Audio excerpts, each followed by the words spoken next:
Hey everybody, Rob with WePayOffDebt.ca. Hope you're doing well. Coming at you to talk about today the best side hustles to get extra income to get out of debt. So before I get into that, please go ahead and like this video, subscribe, and hit the bell so you get notifications. Thanks so much. Let's jump into it. So what is the best side hustle? I've seen this question come up a whole lot. What can I do, Rob, to get out of debt, get some extra income coming in to bring up a debt? And I've seen a lot of people, especially in rural communities, trying to figure out what in the world can I possibly do? There's nothing around here. So let me give you some guidance. Let me give you some input to hopefully give you some value around getting some more income into your family. So here we go. Number one, the most important way or the best way to get added income into your household is whatever you're doing for your job, almost guaranteed.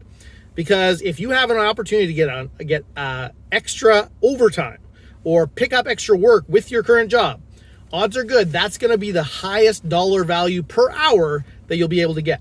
Not 100% of the time, especially if you're working a retail store or something at a lower salary.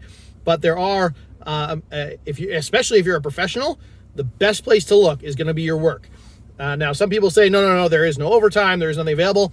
Always ask, always look into it. I was in a situation where there was no chance of doing extra. There was, and I just asked, and I got it, and I got extra for years following that because of that first time I asked. So it was super, super valuable. Make sure to ask. Next, on top of that, what's the next most important place, or the next place you could go? The next place you can go is what it comes down to is you're finding a way to meet a need. That's all it is. So I made a post recently about Instacart and how, man, I am so grateful for Instacart during this COVID time that I don't have to go to Costco. We only ever go to Costco a couple times a year to get a few things.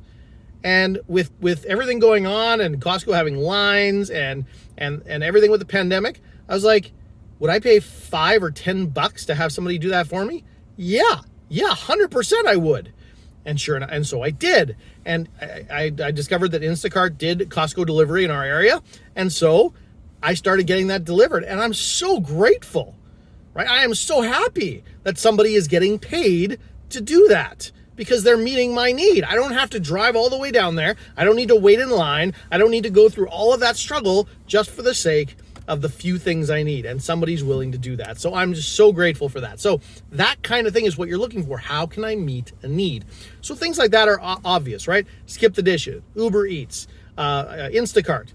These things are great money makers that if you have the time and you have a vehicle and you're willing to spend that time and energy doing it, it's a great way to go. But outside of those, a couple other things to look for. So my favorite thing, and the thing that I really did and I enjoyed the most, was flipping. So this is about where you're buying things purposely to resell them.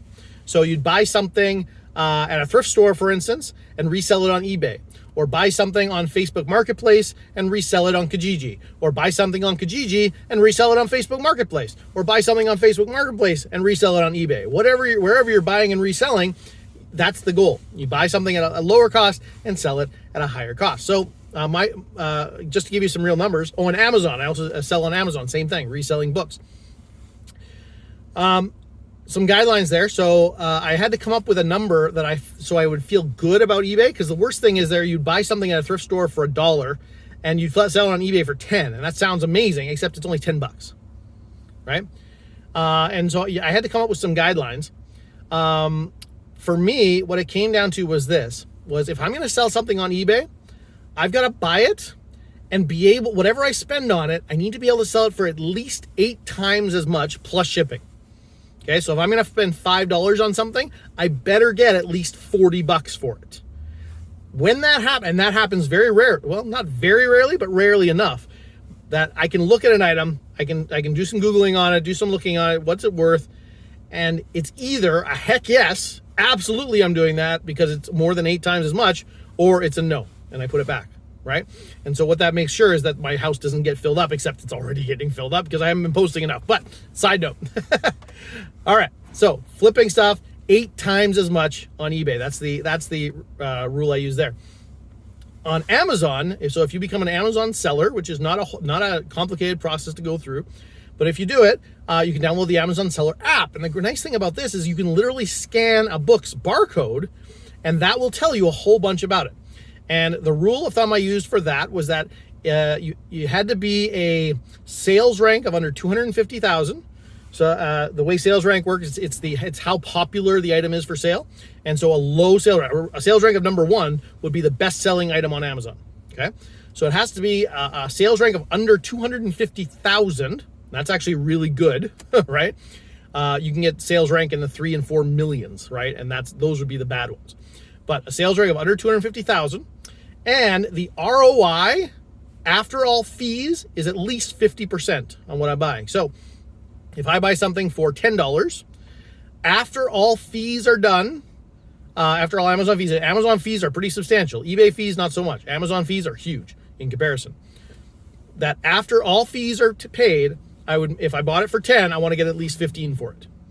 And so there I'm willing to expect much less. Like if I was an eBay item I bought for 10, I better sell it for 80, right? So it's a big, big difference. And the reason is because eBay stuff is more of a hassle. It's sitting in your basement and you're waiting for it to sell. And when it sells, you have to pack it up. You go to the post office. You have to, do all that stuff to actually ship it off. And then you have to deal with the returns and stuff like that.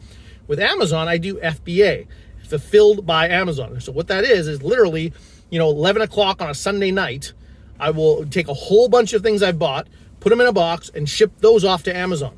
Amazon now takes care of everything from that point on. They store them, wait for them to sell. When they sell, they ship them out to the customer. They deal with returns. They deal with everything. I don't touch it again. It is passive income at that point, right? Except if it doesn't sell, in which case I end up paying a storage fee after a while. And again, like I said, the fees on Amazon are much, much higher than eBay fees. But those are all great, great ways to make a side income. And in fact, this is a big one for rural communities. If you live in a rural community, be willing to drive a little bit to thrift stores around the place and just and be willing to post stuff on eBay. You can sell stuff on eBay from anywhere. And especially, I know some of the people I follow, Scavenger Life, the Scavenger Life podcast. If you want to hear more about this, take a listen to them. And they live out in a rural community where they actually built a barn basically to house all their stuff. So if you've got land, if you've got lots of space, it becomes really easy to store a lot of stuff and post it on eBay and wait for it to sell. So that's what they do. All right. So what have we covered? We covered the best way is more work at your primary job. Outside of that, you're looking at flipping. You're looking at, flipping is a great way to go. After that, then I start looking at questions about, well, what are you good at? What do you enjoy? What are your hobbies? And my favorite example is crocheting, because I had somebody I was working with, one of the members in our membership, who shared with me that she liked to crochet. And I said, okay, let me jump on Etsy, because that seems like a very Etsy thing to do.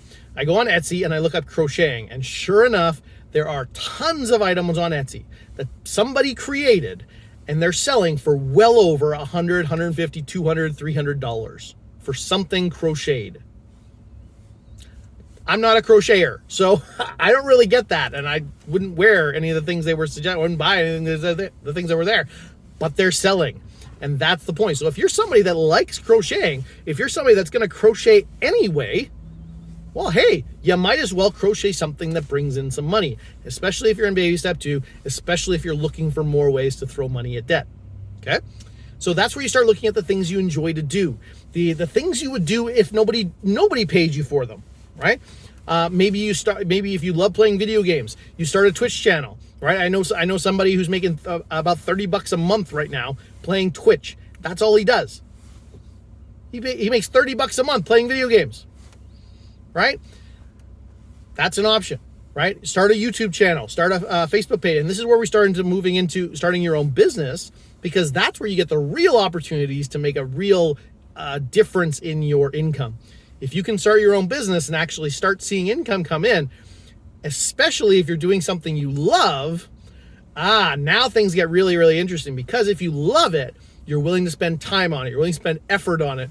And if you put time and effort into something over time, you will see the results, right? That we are in a sowing and reaping world. That's how it works. And so when you put time and effort into something, you should start seeing results. So when you love something, it becomes a lot easier to spend. So that's where you start looking into a side business. I hope that brings you some value today. Again, please like, subscribe, share. Really appreciate your support, guys.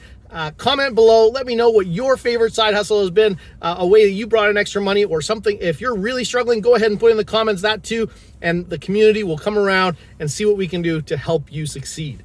So have a good one. Thanks so much, guys. We'll talk to you again.